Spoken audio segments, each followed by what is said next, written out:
I mean, just imagine if you have like an office mate or a colleague. It's definitely going to be awkward the following day.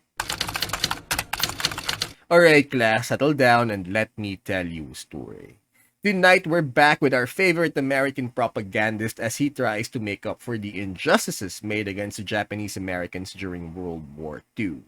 But before we do, please like, share, subscribe, do the whole notification button thing to help me out with the algo. And here we go. America's Samurai, the 442nd Infantry, the most decorated unit of World War II. Yes, they are actually. But here's the thing, right? It's war. As the French say, c'est la guerre. No one gets away clean in terms of atrocities committed against the civilian population. I mean, throwing up or dressing up the 442nd is with as many shiny medals as possible doesn't make up for the fact that while they were away fighting their owner fighting the Japanese Imperial Army for the United States, their families back home were being rounded up and put into internment camps. Karate Kid 1984, in that particular film, not the new ones with Jackie Chan and the Kung Fu stuff. Mr. Miyagi, played by Pat Morita, God rest his soul, was a World War II veteran who received the Medal of Honor. If I remember correctly, his wife died of miscarriage in one of the said camps. It was a sad story. I mean, I remember, what was that? What was that show? Community. They did this whole thing about it that the real star of the Karate Kid 1984 was Mr. Miyagi, Pat Morita, not just Daniel-san, not Ralph Macchio.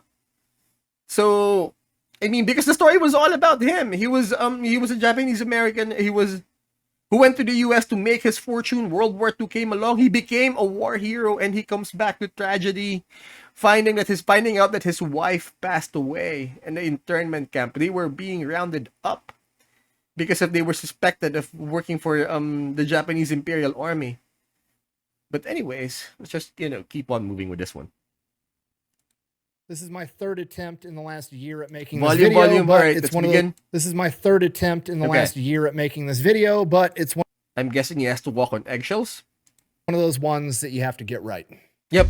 He has to. Today we're talking about America's Samurai, the Nisei, the second generation Japanese Americans that comprise the 442nd Infantry Regiment and the 100th Infantry Battalion, aka the Purple Heart Battalion. Ladies and gentlemen, in World War II, America did what is, in my opinion, one of the most disgusting things that the American government has ever done. They signed an executive order suspending all of the constitutional rights of Japanese Americans and then forced over 120,000 American citizens into an internment camp for the duration of World War II for no other reason than they had Japanese ancestry. Despite that, the sons of these... I guess they had to.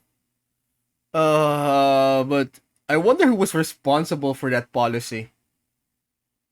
Japanese Americans not only volunteered to fight for America in World War II, they fought so hard to prove their loyalty that they were Americans, that they are Americans.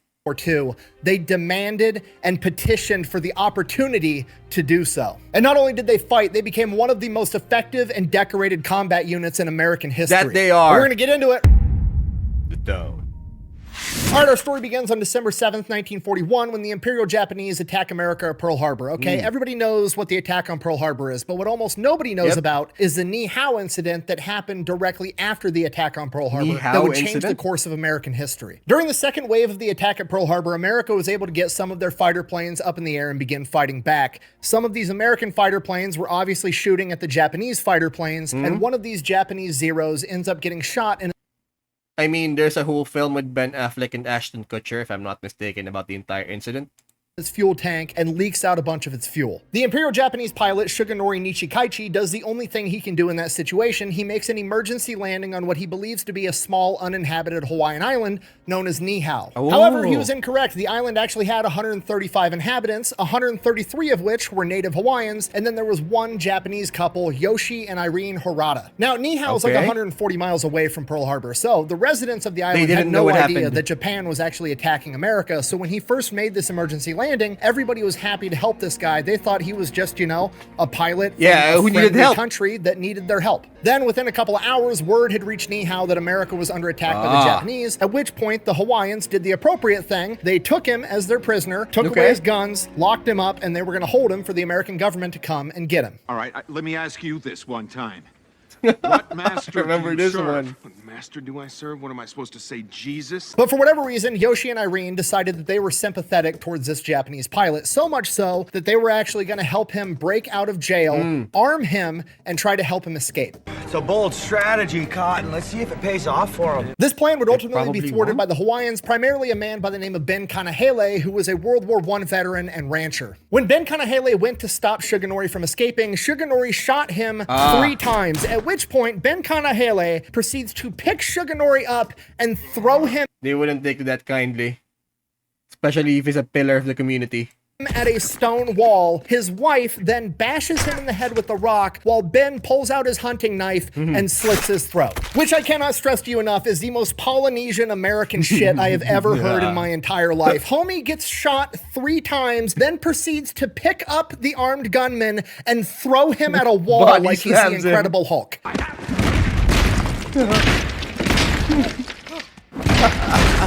Puny god.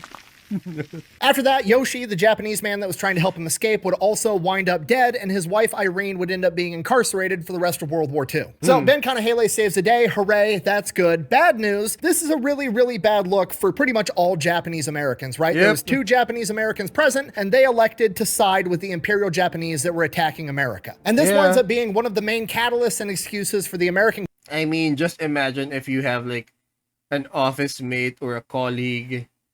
It's definitely going to be awkward the following day. government discriminating against American citizens that had Japanese ancestry. By January 1942, the Hawaiian National Guard Yeah, it definitely wasn't a very good look. released all of its soldiers that had Japanese ancestry and basically just kicked them out of the army. Which is kind of a big deal because at this point in time, like 40% of the Hawaiian population actually had Japanese ancestry. Then by February 19th, 1942, FDR would sign Executive Order 9066, which effectively suspended all of the constitutional rights of any Japanese American, ordered them to sell their homes, sell their businesses for a much lower value than they were actually worth, and then they were supposed to report to an internment camp for the duration of World War. Again, live long enough to see yourself become the villain. But then again, it was a different time, and as the French say, c'est la guerre. No one gets away clean. No one comes away clean. I mean, it's war. One of the worst things that our species has come up with. By the way, it's not entirely a human invention. I mean, ants go to war, termites go to war, chimpanzees go to war. There's an otter war. There's an ongoing otter war right now in Singapore. They're fighting over turf. I'm not sure if it's still ongoing, but it's really cute, you guys. Just type in YouTube otter war Singapore or something. War II. With a single pen stroke, 120,000 American citizens lost all of their constitutional rights and went from being a full-fledged American It could have been worse. There could have been more of them. to a prisoner like that. Now, like I already said, I think that is one of the most disgusting things the American government has ever done. However, And no person shall be deprived of life, liberty, blah, blah, blah, blah. That was it. That's why the whole habeas corpus was a very big deal. I do have to get kind of sidetracked because I have a crazy conspiracy theory about this, and it's going to get weird, so bear with me. I'm gonna get real weird with it. Meanwhile, block the wind. I'm gonna roast this bone. Jesus Christ. I think that this inspired Star Wars, and just hear me out. The Jedi and the Sith, you know, the guys with the lightsabers, are clearly inspired by samurai. You know, they have the robes, they have the same garb, they have swords, that's their primary weapon. They're just space samurai, that's all it is. You've got the Jedi, which are the good ones, and then you've got the Sith, which are the bad ones, similar to Japanese people. You've got the Imperial Japanese, which are the bad ones, and then you have the American Japanese, which are the good ones. But then Chancellor Palpatine comes along. He is the leader of the Republic, the president, so to speak. Also worth noting, he's an elderly guy that nobody ever sees standing up. He's always sitting down. Oh, don't kill me. And he issues an order to get rid of all the Jedi. He gets rid of all the good guys, just like that. Okay, I know what you're thinking. Chubby Electron guy's reaching too far. He's lost his mind. Potentially, okay? But here's the linchpin in the entire argument, right? When he's a YouTuber. I mean, we're not exactly known for being, or for having well-adjusted mental states. Palpatine got rid of the Jedi. He got rid of the good guys. He executed Order 66. When FDR got rid of all the Japanese Americans, he signed Executive Order 9066. I mean, what the fuck are the odds, right? They're on to me, dude. Those guys are sharp as nails up there. You can't put anything past them. Sorry, I'm getting sidetracked. Anyways, 120,000 Japanese American citizens end up getting thrown in concentration camps inside of America. Yeah. Shitty, awful, horrible, but it's what happened. In Hawaii, however, things went a little bit different because a significant portion of the Hawaiian population was Japanese, and they couldn't throw all of them in a concentration camp. Otherwise, it would crash the entire Hawaiian economy. So a lot of them got to kind of live borderline normal lives. So a lot of the Japanese Americans that were previously serving in the National Guard that got released from duty end up forming what they called the Varsity Victory Volunteers, and they petitioned the Hawaiian governor, and they were like, hey, look, I understand I have a Japanese ancestry, but I'm not Japanese. I'm an American. I understand you're not going to let me fight and have a gun, but I still want to help with this war effort any way I can because this is my home and I want to fight for it. And the Hawaiian governor ends up letting them form this volunteer group. And essentially, they just start doing any manual labor jobs that they can do that's going to help with the war effort. They're straightening out concertina wire. They're digging ditches. They're pouring roads. They're pouring airstrips. They're doing anything and everything that gets asked of them. And this goes on for months. And then by June of 1942, the government's like, okay, I get it. You guys are loyal to America. We're going to go ahead. We're going to bring you back into the army, but you're going to be in a segregated all Japanese unit being led. Definitely not the first time. There have been movies about it with Denzel. By white officers. You're going to be known as the 100th Infantry Battalion. The 442, the guinea pigs. So they take 1,500 of these young Japanese American men that are second generation Americans, also known as Nisei, and they ship them off to Fort McCoy, Wisconsin, which is completely redundant because all of them had already been in the Hawaiian National Guard and they'd already gone through Army basic training, but that's where they send them to go through it again, and they do it. They get to learn twice. Sergeant! Why did you put that weapon together so quickly, Gump? You tell me to, Drill Sergeant. And while they're there, the Nisei continue to prove that they are 1,000% committed to They're America, in with the despite program. the fact that America has given them every reason to not be. And they prove it not with just their general dedication to the task, but while they're actually there, the Army secretly sends in psychologists inside of their command structure to evaluate them, to see if they're lying, to see if they're actually dedicated to America. And all of the psychologists are like, yeah, these guys are 100% legit. But what was the point of what? That they're going to switch sides as soon as battle begins? I mean, as sure as hell, they're not going to be given the important tasks. None of their officers will ever be elevated because of the ongoing suspicion regarding their loyalty. They mean it when they say they're here to fight for America. On top of that, they go above and beyond when 5 Nisei end up getting awarded the Soldier's Medal because there was some civilians that went out on a frozen lake and the ice shattered and they were going to drown, and these young Nisei went out and saved these civilians. In addition to that, 26 of them volunteered to go be bait for attack dogs when America was trying to train dogs to be able to sniff out Japanese people for the Pacific Theater. They were literally doing anything and everything. Isn't that a bad idea? The Russians had the same program where they tried to use dogs as suicide bombers. They would strap bombs to dogs, but the problem was something about with regards to the smell of diesel versus gasoline, and basically they used Soviet tanks to train these suicide bomb dogs. And what happened was these suicide bomb dogs only recognized or only attacked Soviet tanks, so therefore the whole project was scrapped. that was asked of them, regardless of how shitty of a job it was. And somewhere along the way, it becomes clear to the chain of command, like, okay, these guys are legit. We're going to give them guns and we're going to send them off into combat. But we're going to make sure that we send them off into the European theater. We're not going to send them into the Japanese theater for a multitude of reasons. One, if they get caught as Japanese Americans fighting against Japan, the Japanese are going to absolutely torture them to death, and it's going to be horrible. So, A, we're going to protect them in that fashion. But B, we also don't want Japanese Americans really participating in the Pacific theater in a combat role, because if the American soldiers that aren't Japanese get accustomed to seeing Japanese guys in an American uniform, eventually the Japanese could all good points then. Figure out, like, hey, we're going to start taking uniforms off of dead GIs. We're going to dress up as Americans, infiltrate their ranks, and then wreak havoc behind friendly lines. Just be honest right now. How confident are we that we're going to be able to know who's who? Right? Like, it's going to be the Spider-Man meme. Like. So at this point, they send him off to Camp Shelby, Mississippi for advanced infantry training. And then FDR announces that he's going to form an even larger all-Japanese Nisei regiment, the 442nd.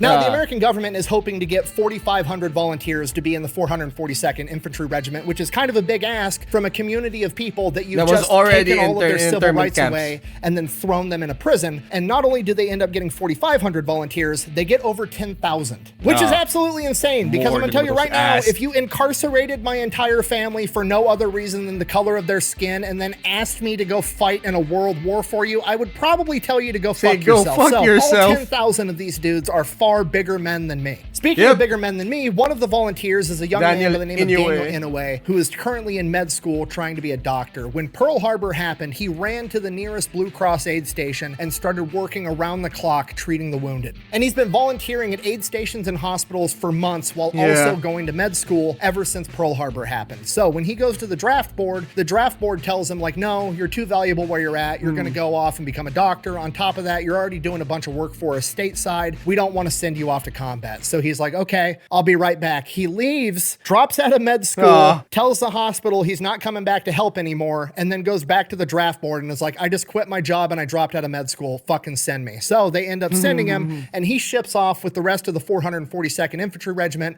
for basic training 2 days later. While the 442nd ship off to get their training started, the 100th Infantry Battalion is finishing up their advanced training at Camp Shelby, Mississippi. They are then sent off to North Africa, and they get there in September of 1943. So they land in Oran, which is a major port city in Algeria, and from there they get attached to the 34th Infantry Division, aka the Red Bulls, in particular the 133rd Infantry Regiment, aka the Iron Men, which, cool part, that's my old unit. Not so cool part. The commander is kind of a dickhead because when he has his greeting speech to the 100th Infantry Battalion, he openly refers to them as the guinea pigs from Pearl Harbor. And not that I'm trying to defend Commander Mark Clark for calling them guinea pigs. I'm absolutely not. But to put it into a little bit of context, a lot of people have a lot of doubts that the Nisei soldiers are going to be effective on the battlefield, okay? The average Nisei soldier at this point in time was between 5'4" and 5'6" and weighed somewhere between 120 and 140 pounds. And they just got attached to the 34th Infantry Division, which is based out of... Again,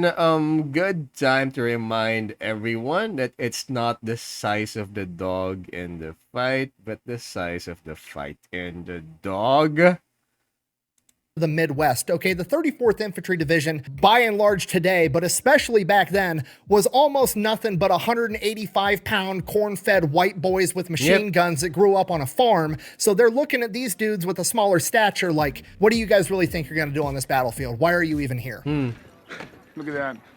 It makes me want to cry. If the Nisei want respect, they're going to have to prove themselves. And from the second they step foot in combat, that's exactly what they did, because they started kicking ass right outside of Salerno, Italy when they first saw combat. For their first week of combat, they drove the Germans back 15 miles per day every single day. These guys were fearless on the battlefield. In a matter of a couple of months, they had completely changed the opinions of absolutely they had a very large chip on their shoulders.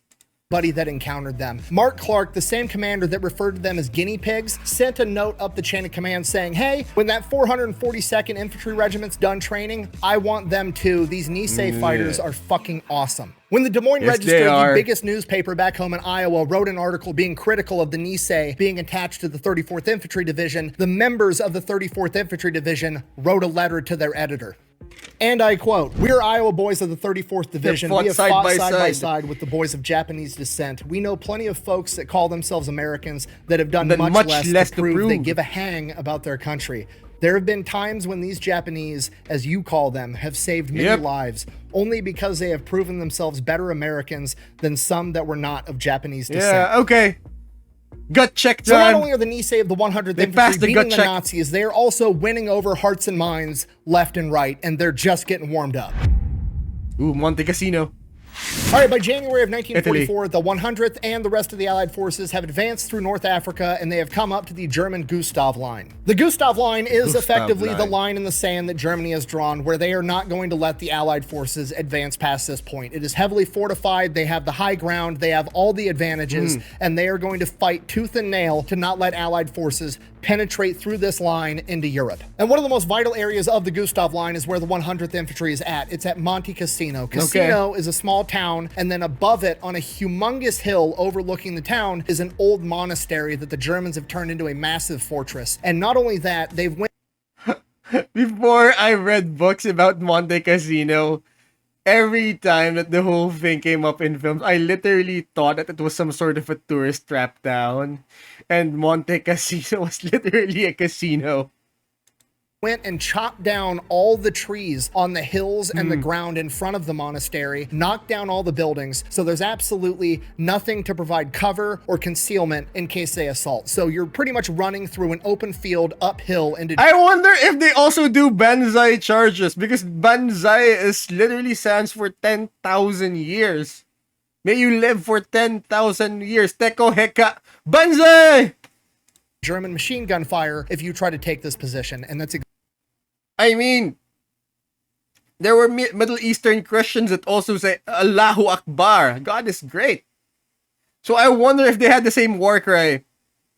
Like, Teko Heka Banzai, but who lives for 10,000 years? I mean, would it be FDR? exactly what America is going to do anyways, because it's the only option. And because the 100th Infantry, which I'm now going to refer to by their nickname, the One Puka Puka, because it's easier for me to say, has developed a reputation for being... Wait, they're called the One Puka Puka because of the puka shells? Does it have anything to do with that? both fearless and willing to take on any challenge, they are selected to lead the first assault on Monte Cassino. Of course January they were. 17th, 1944 at midnight, Alpha and Charlie Company of the One Puka Puka are going to take off, advance up this hill. They fight all the way up this hill and make it to the outer stone walls of this monastery where they get pinned down and they continue to fight all night long. They're taking heavy casualties. They're running out of ammunition. It is straight up not a good time. Yep. They need more ammo. But Definitely now not it's a good broad time. daylight out. So they're going to have to send in reinforcements. So they send in Bravo Company of the One Puka Puka. But if they go out in broad daylight up this hill with no cover, they're going to get absolutely mowed down. So they drop a bunch of smoke. Bravo Company starts advancing through the smoke, and then the wind shifts and blows all the smoke away, and they get just utterly destroyed. was bad. Of the 187 men, Same reason why gas attacks in World War I weren't as prevalent as claimed, or they weren't as used extensively as people thought. But for the simple reason that it all relied on the wind, that if you release gas, the wind conditions might change and the whole thing might simply go back to your line. So yeah, not as widely used as people thought.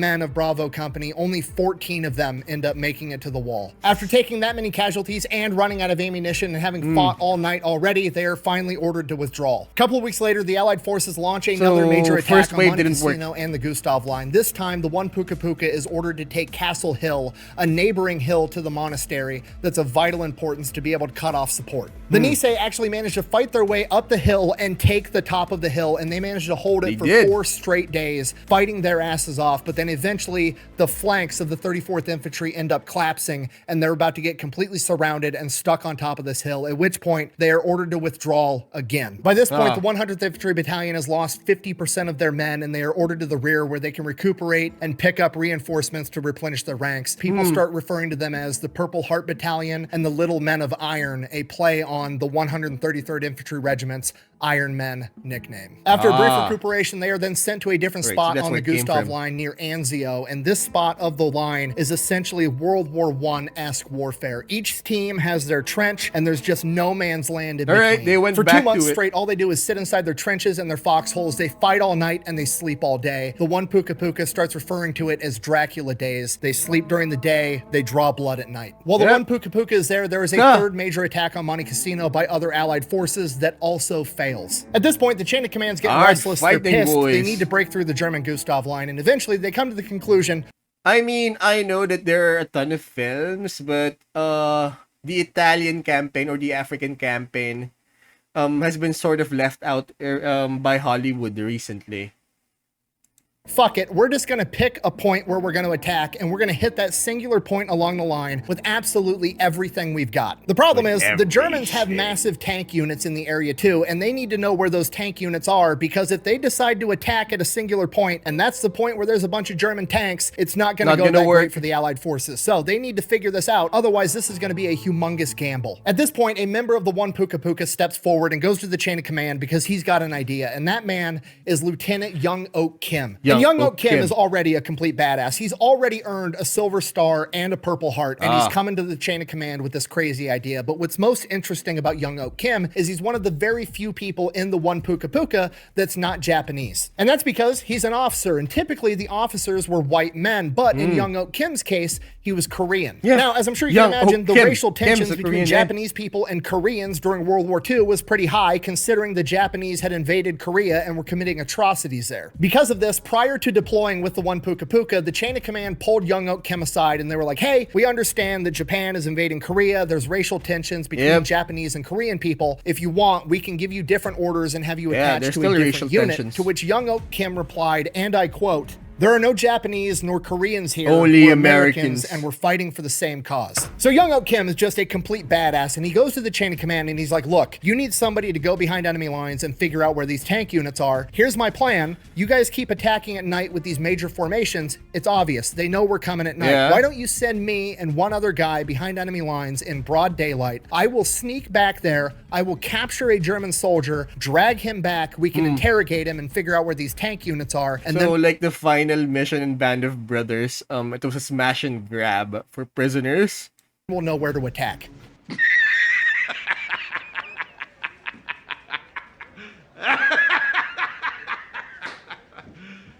You serious? Okay, now right out of the gate, that's kind of a stupid idea, right? You're really going to go behind no man's land, capture an enemy soldier, drag him back without getting caught and killed. But the Allied forces are desperate, so they're like, you know what? Yeah, why not go for it? And if it works, it's not that stupid. They give him the green light, and he sets off to do it. May 16th, Lieutenant Kim and PFC... I mean, why wouldn't they? What if they got to lose? I mean, they've got a battalion, they've got an entire unit that already lost 50% of its numbers, so what's the gamble? Apart from just losing another officer. Irving Akahoshi crawl through no man's land through an open wheat field in broad daylight, crawl all the way behind enemy lines where they find a German unit that had been up all night manning their machine guns. They then stalk them further behind enemy lines and watch them as they eat dinner, breakfast, whatever they're eating at this point in time. Watch them eat and then fall asleep. And then when two dudes go to, be the guards, they stalk them, and then they end up sitting there and waiting till they fall asleep, and they wake them up by shoving their guns in their mouths so they can't scream. Kim and Akahoshi then take their two German prisoners, smuggle them back through no man's land, behind friendly lines, turn the prisoners over, they get interrogated, they gather the intel as to where the German tank units are, and define the battle plans for the entire Allied advance. 48 hours later, after setting off on his mission... Finally, good intel, actual usable or actionable intel. Alright, that was rare. Allied forces launched their attack and Monte Cassino falls on May 18th. Lieutenant Young Oak Kim is then awarded the Distinguished Service Cross, the second highest award in the American military. And as he's getting that pinned on his chest, Commander Mark Clark looks down and sees his first lieutenant rank and then points over to a captain nearby and is like, "You, Mayor." Captain approaches, he rips the captain rank off of this guy and pins Lieutenant Young Oak Kim as a captain as well. Cutting back to the rest of the one Puka Puka over at Anzio, they also coordinated the attack with the 4th Battle of Monte Cassino, so that if Monte Cassino fell, they were also going to launch their counteroffensive, hopefully driving the Germans back, so that they broke the Gustav line in 2 locations. Right. That way, Action they could volunteer. advance forward and in and either crush the Germans in the middle, or the Germans would be forced to retreat. And that's exactly what ended up happening. And not only that, the one Puka Right. Puka Less was the casualties. lead element of the Anzio breakout. So now the Allied forces are chasing the Germans as they advance crap, towards that Rome, was- and the one Puka Puka That was is out. bad. Did you guys see that? Hold on. That was bad. Hold on. Let's see if we can check. Put it again.